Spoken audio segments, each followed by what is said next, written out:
Teraz som pri Koloseu a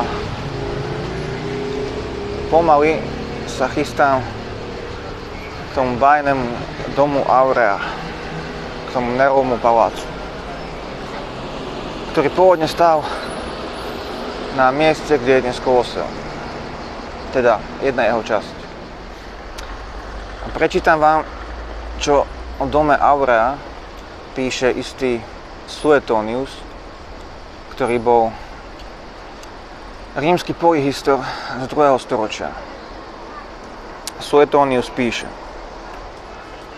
vo vstupnej hale domu bola umiestnená 120 stôl vysoká kolosálna socha s portrétom Nerona. Celý objekt bol tak veľký, že zaberal 3 portiká o dĺžke 1 míle a umelé jazero, ktoré bolo skoro ako more. Okolo jazera sa nachádzali domy veľké ako mestá. Ďalej sa tu nachádzali vily s poliami, vinohrady, s pastvinami, lesy plné divokých i krotkých zvierat všetkých druhov.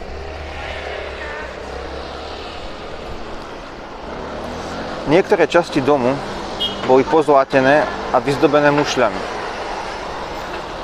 V jedálniach boli pohyblivé stropy zo slonovej kosti, ktorými bolo možno zhadzovať kvety a rozprašovať parfémy. Najdôležitejší z nich bol guľatý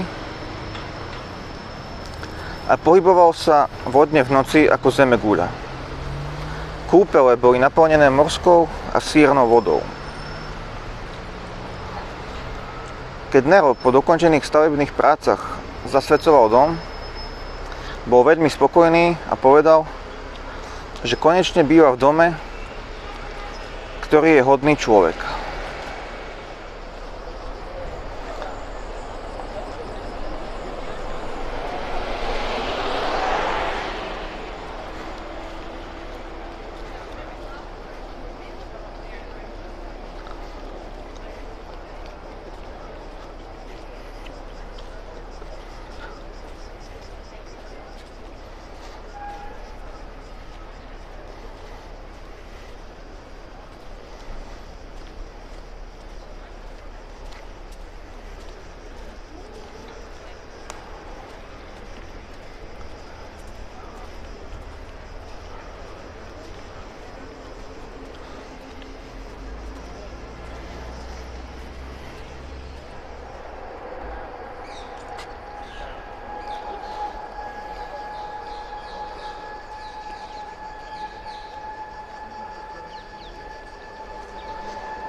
Teraz prejdem ešte nejakých pár metrov a pomaličky tam už budem.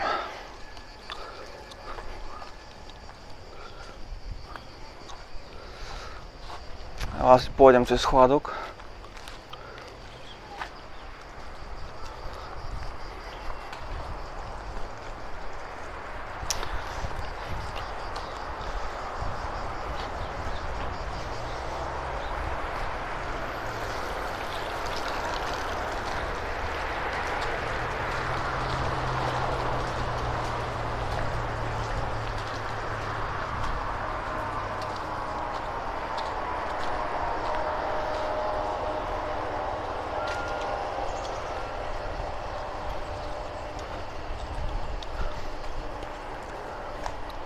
Tam bola jedna pani so psom a nechcel som ju mať v zábere.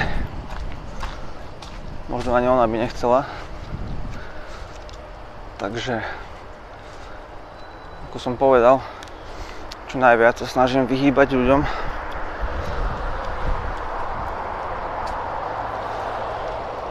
No to je nejaké ovocie.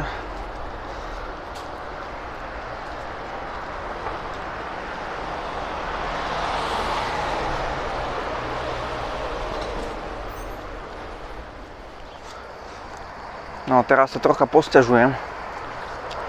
Ako môže Ako môže byť niečo vypredané, keď lístky sa dajú kúpiť iba online?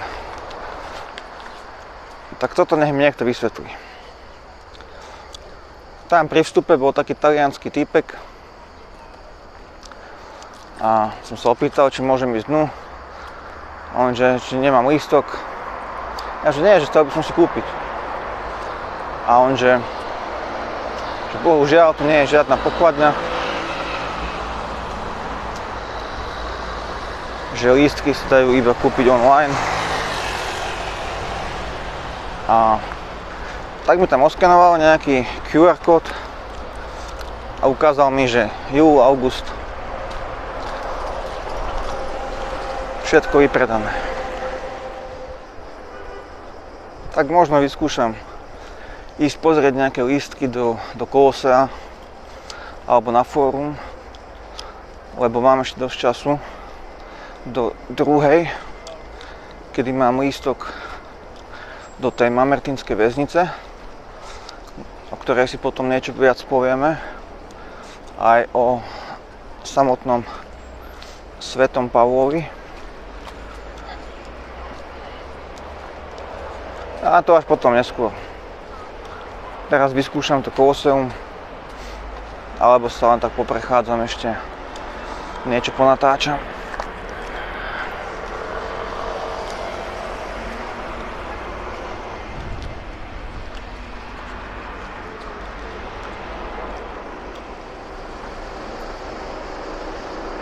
No toto sú vykopávky nejakého ludusu, čiže tzv. Gladiátorskej školy. Mali to celkom blízko, hneď pri Koloseu.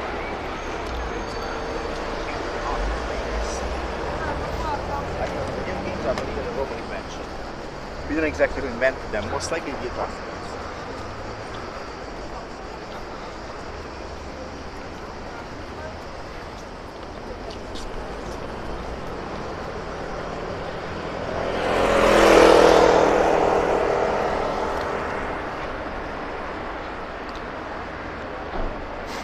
Čiže tuto si gladiátori trénovali, vlastne tu aj žili a tam išli do práce.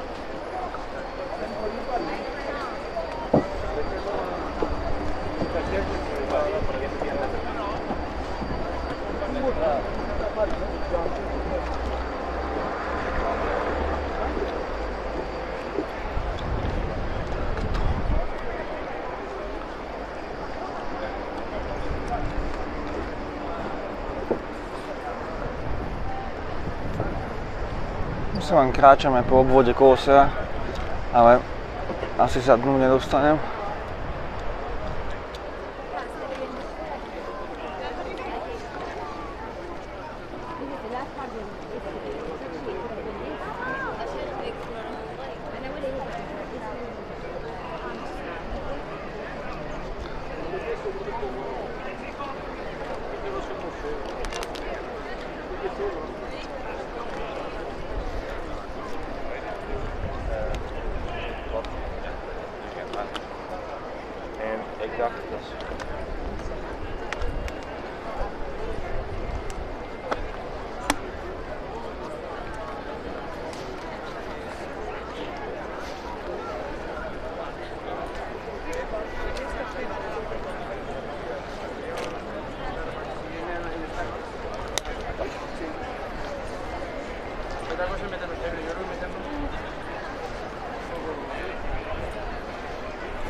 Tam hore na tom kopci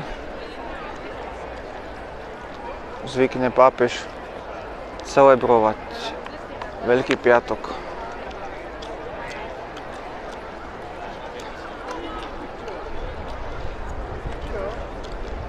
toto je víťazný oblúk,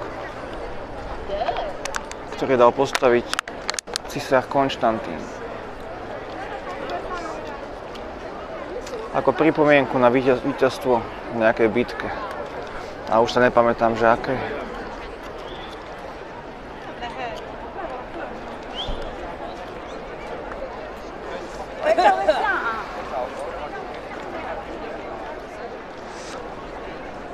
No. Toto asi bude moja rada, kam sa musím postaviť, ak si chcem ešte kúpiť nejaký lístok. To som zvedavý. No, nejaké veľké vlogy už neurobím, lebo sa mi zlomila palička, ale podarilo sa mi dostať dnu.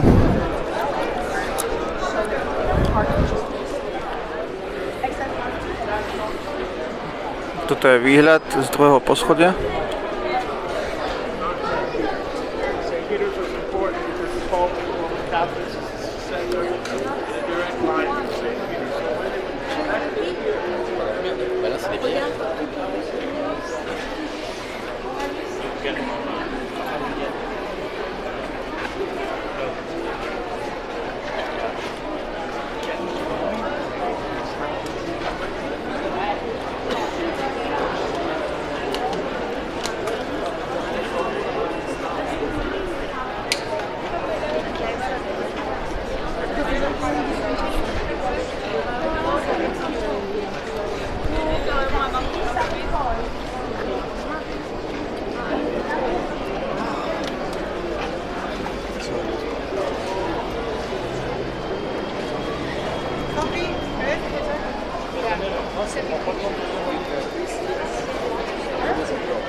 Je tu strašne veľa ľudí.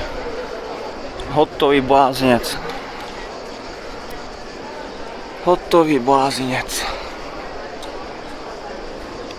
Takže ak nemáte radi veľké davy, tak to ani moc neodporúčam.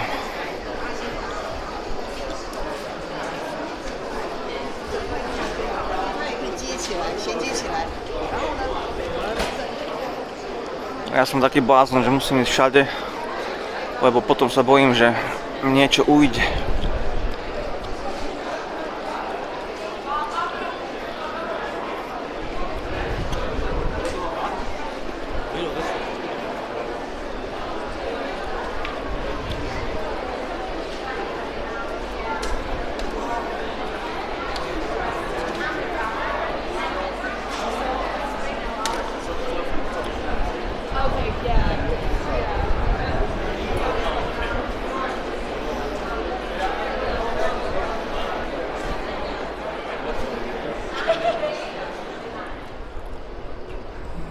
Toto je Konštantínov oblúk a nad ním je ten Palatínsky kopec, kde bývali všetky tie najbohatšie rímske rodiny, tí patríciovia. A ja sa na to všetko pozerám z druhého poschodia Kolosea, konkrétne takto.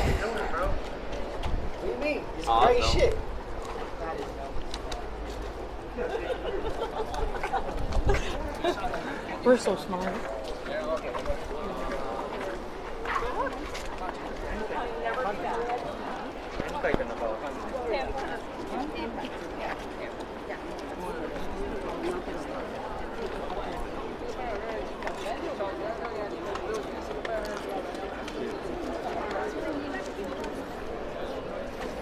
Teraz si predstavte, ako tam dole vystupovali tí gladiátori.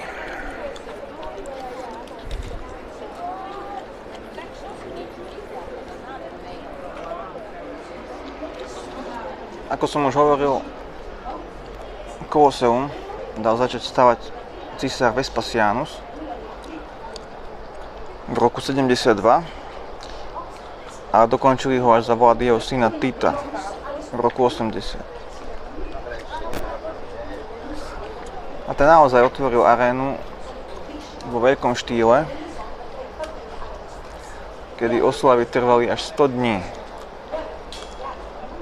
Zúčastnilo sa ich vyše 3000 gladiátorov.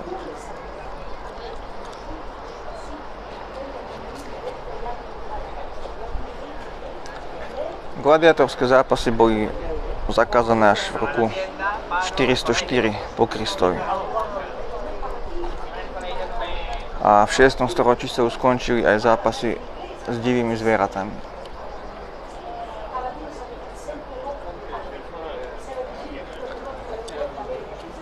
Hovorí sa, existuje také bajné proroctvo,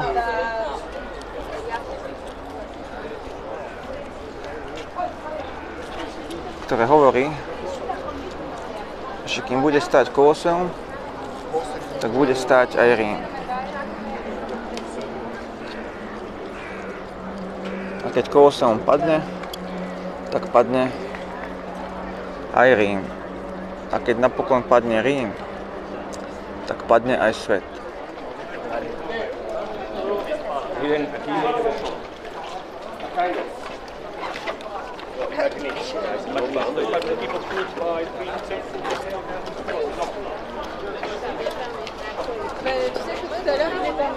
Ako vidíte, je tu 1 500 000 ľudí, sa tu nedá pohybovať normálne.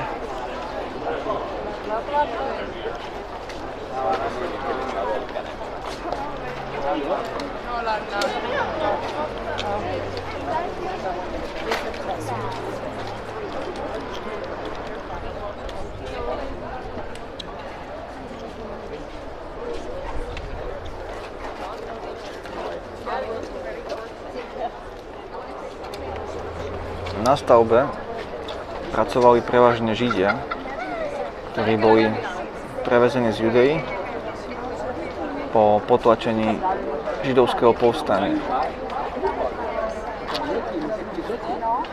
Ako vidíte úplne hore, boli miesta vyhradené pre tých najchudobnejších a na tých najspodnejších miestach samozrejme sedeli bohatí cisár, vestálske panny, pretoriáni a všetci, ktorí mali nejaký vyšší status.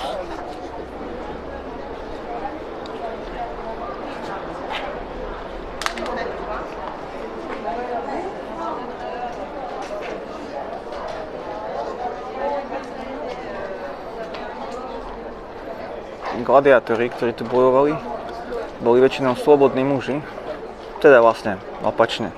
Väčšinou to boli otroci, ale boli to aj slobodní muži, ktorí si chceli len zarobiť.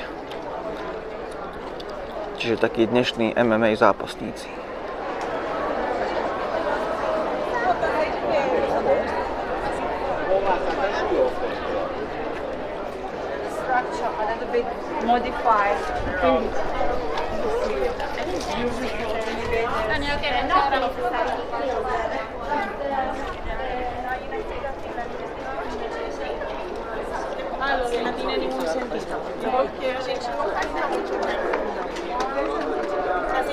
É bom que não pode separar e não dá pra comer. A gente come e deixa pra mim.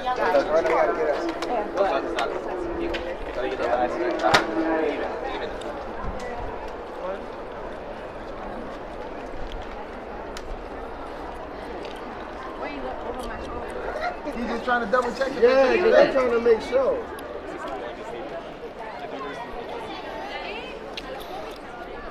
Je tu možný aj tzv.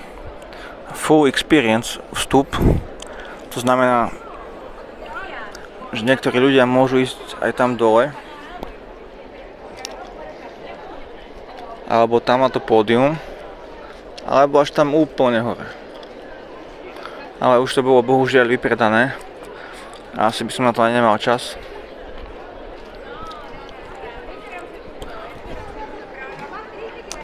Tam pred nami, tak tam asi sedel cisár so svojou rodinou, s pretoriánskou gardou a možno nejaké vestálky, nejakí tí najbohatší.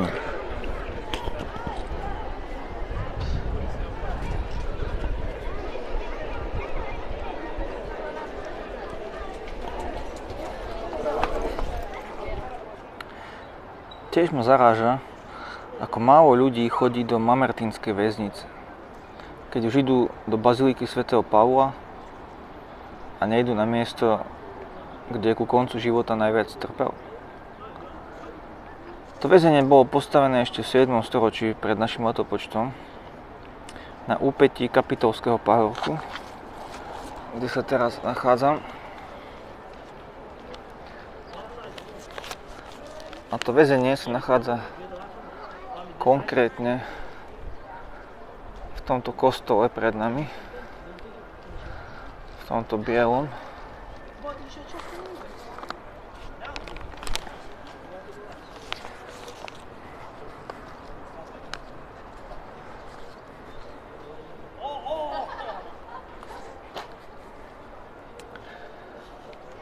Vtedy svojho času sa nazývalo aj Tuliánske väzenie podľa rímskeho kráľa Tullusa Hostilia. To bol ten tretí kráľ, ktorý porazil kráľovstvo Alba Longa a vytvoril z neho prvý vazalský štát. Alternatívna teória hovorí, že slovíčko Tullius v archaickej latinčine znamenalo vlastne prúd vody, odkazujúc tým na cisternu, ktorá tu bola pôvodne ešte pred väzením. Totiž uväznenie nebol trest podľa rímskeho práva.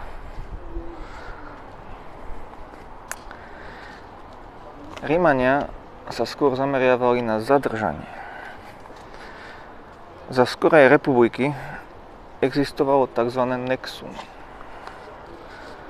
To znamená, že dlžník vydal do držby samého seba tomu, komu dlhoval peniaze, kým si dlh neodpracoval.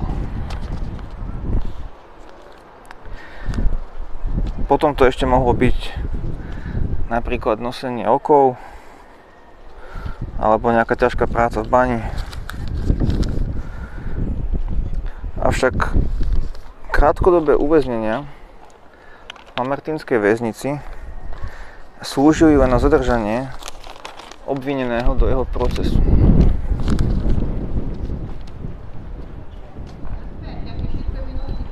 Takže teraz som priamo pred tým väzením.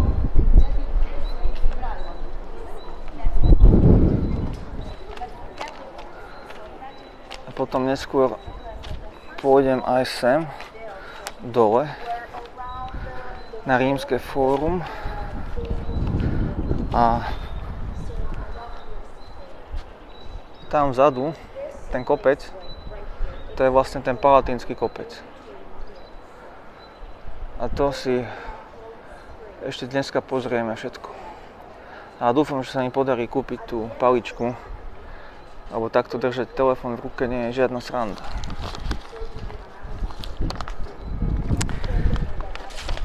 Čiže, aby sme si povedali, dlhodobé uväznenia sa v tej dobe nepraktizovali. Svätý Pavol síce bol väznený v Mamertínskej väznici a grécky lekár Lukáš ho navštevoval, aby spísal jeho pamäti a aby sa s ním poradil o tom, ako sa majú rímski kresťania zachovať, aký zaujať postoj voči tým represáliám. Či ostať v Ríme, alebo utiecť.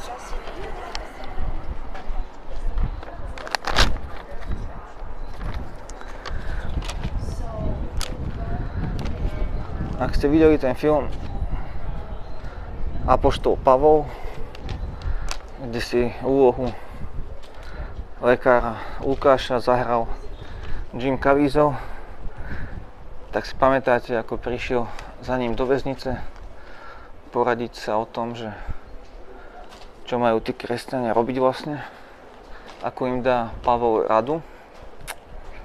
Ale Pavol im povedal, že za svojho života,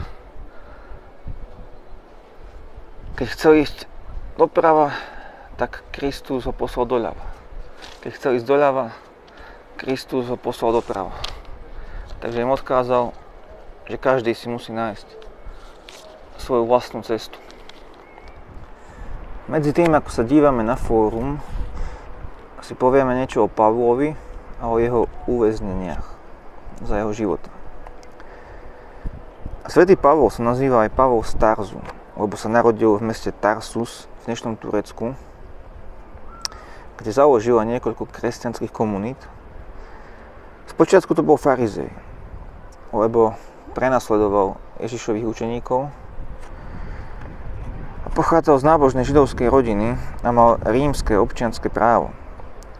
A keďže sa mu dostalo gréckeho vzdelania a texty zo starého zákona preberal z gréckeho prekladu, určite sa aj s Lukášom rozprával po grécky. Študoval v Jeruzaleme, stal sa rabínom, dokonca výrobcom stanov. Potom z poverenia jedného veľkňaza prenasledoval kresťanov, ktorí potom ušli do Damašku, kde obracali na vieru tamojších obyvateľov. On sa pobral za nimi, aby ich pochytal, no pred príchodom do Damašku ho na ceste oslepilo väčšie svetlo než samé slnko. Oslepilo ho na 3 dni. Čiže vtedy prvýkrát stretol z mŕtvych stalého Krista. Až potom, keď mu Ananiáš vrátil zrak, tak Pavol sa obrátil a prijal Kristovo učenie. Z toho aj pochádza to príslovie obrátenie Šaula na Pavla.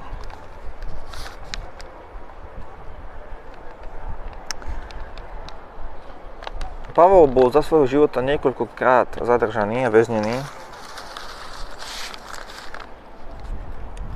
Jeho prvé uväznenie sa konalo v Macedónsku, kde jeho a Silasa prenasledovala nejaká mladá otrokyňa a vykrikovala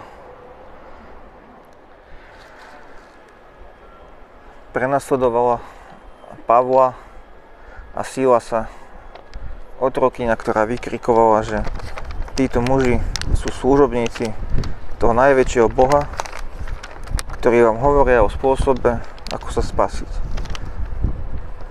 To dievča bolo tak neznesiteľné, až sa napokon Pavol otočil a prikázal diablovi, aby z nej vyšiel.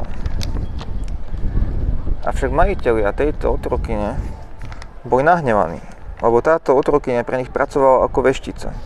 Čiže potom, čo z nej ten Satan vyšiel a ona sa zmenila, tak oni vlastne prišli o zdroj príjmu. A preto predviedli Pavla a Silasa pred miestne autority a obvinili ich z podnecovania násilia. Ten magistrát, ktorý ich súdil, išiel proti rímskemu právu, keďže bez súdneho procesu ich dal zbiť a uvrhol do väzenia.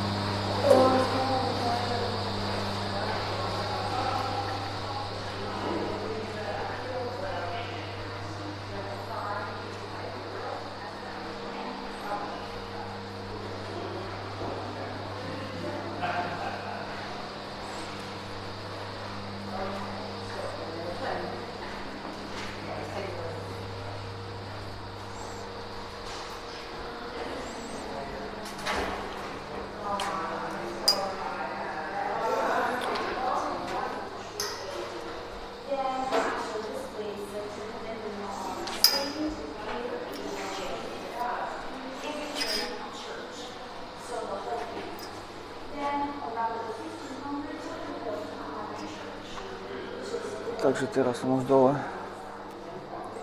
pod tým kostolom.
Questa è la colonna dove stanno legati apostoli Pietro e Paolo convertirono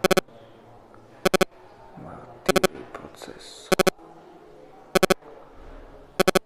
Čiže tu je miesto, kde Peter a Pavol,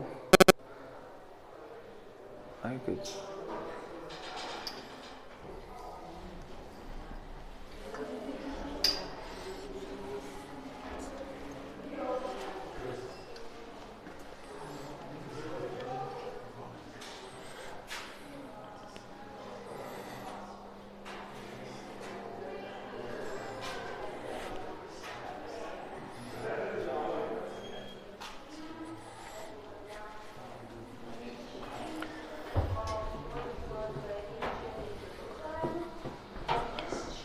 to som chcel povedať, že to bolo miesto,